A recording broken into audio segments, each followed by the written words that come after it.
when the news broke on Friday. I knew it was coming, but I did not expect it to blow up the way that it did with the news media outlets. So let's dive deep into what this proposed settlement agreement is all about and what it means for buyers, sellers, and real estate professionals.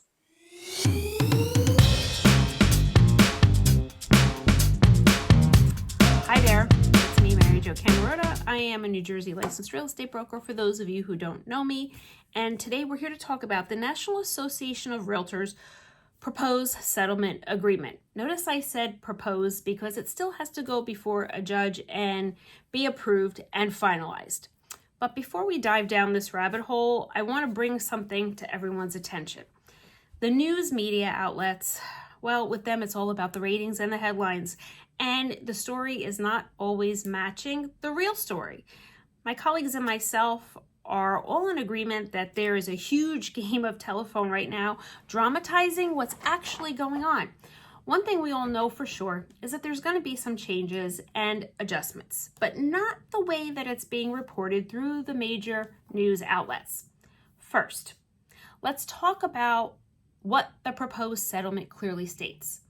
Under practice changes, it says we are able to retain the right of consumers to continue to have cooperative compensation as long as they pursue it off of the MLS, the multiple listing service, through negotiation and consultation with real estate professionals. It also clearly states that there are many ways in which buyer brokers could be compensated off of the MLS.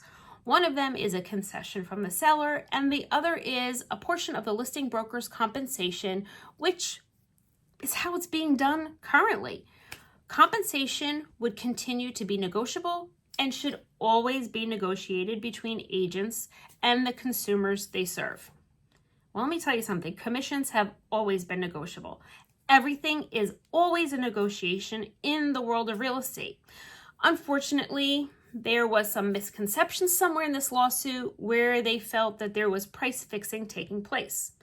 So to be clear, nowhere in this proposed settlement does it say that sellers will never have to pay a commission for buyer broker compensation.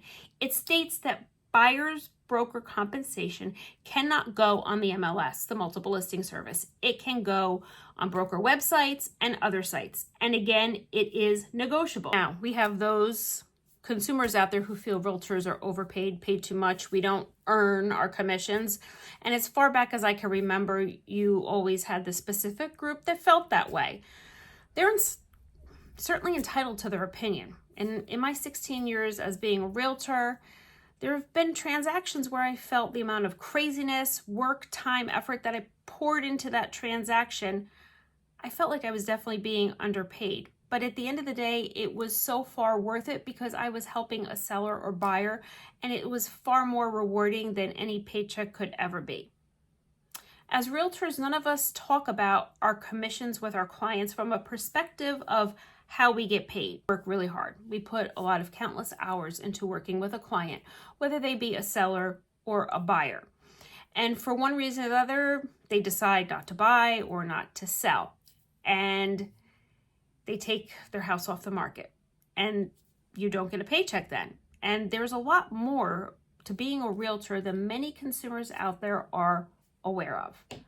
I'm basically working for free with the hope that one day I'll write an offer for that buyer or negotiate a contract of sale for my seller. Let's talk about a realtor's role and the difference between consumers and clients. Consumer is a person who purchases goods and services for personal use, and a client is a person using the services of a professional person. Let's think about this scenario. A consumer decided to go without the professional guidance of a realtor. You can rest assured that there could be scenarios that take place during the transaction, and they're not going to know what to do. Are they going to know what the comps look like? How will they know how much to offer? What if there's an encroachment or a repair problem? What are they going to do when a seller is being difficult and they don't know how to negotiate through it? The bottom line is that they can easily get lost in the process, and the role of a realtor often gives the consumer the resilience to get through the transaction. Yes, there are some consumers who will be able to do it without a realtor. They have been the type of consumer who always did it alone, and I wish them the best of luck. I honestly do.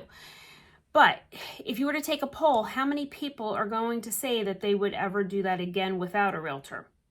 The news media outlets are having a blast with this, and all they're talking about is how a seller used to have to pay 5 or 6% commission when they were selling their home, and now they only have to pay 2.5 or 3% commission to sell their home. And that's not what the proposed settlement agreement is stating. I can't stress to you enough that if you dove deep enough into this lawsuit, you would see where it all started and what caused it to happen, and how there were real estate professionals that would not negotiate their commissions and falsely inflated home values so they could get paid their commission by adding their commission into the asking price of the home. As a New Jersey real estate broker, I'm going to continue doing my seller presentations the same as I always have, explaining the value that I am bringing to my seller client and how the commissions are negotiable and how they will be shared, and the importance of buyer and seller representation in a transaction. Should a seller decide that they do not want to offer buyer broker compensation, that is fine, as it is their decision after I explain it all to them. It is important to keep in mind that most of the time, both a buyer's and seller's agent work equally as hard in a transaction representing their prospective clients. When a buyer goes directly to a seller's agent in New Jersey, that agent then becomes a dual agent. When this takes place, the agent will not be able to put one party's interest of those in the other party and cannot advise or counsel either party on how to gain advantage at the expense of the other party on the basis of confidential information obtained or about the other party.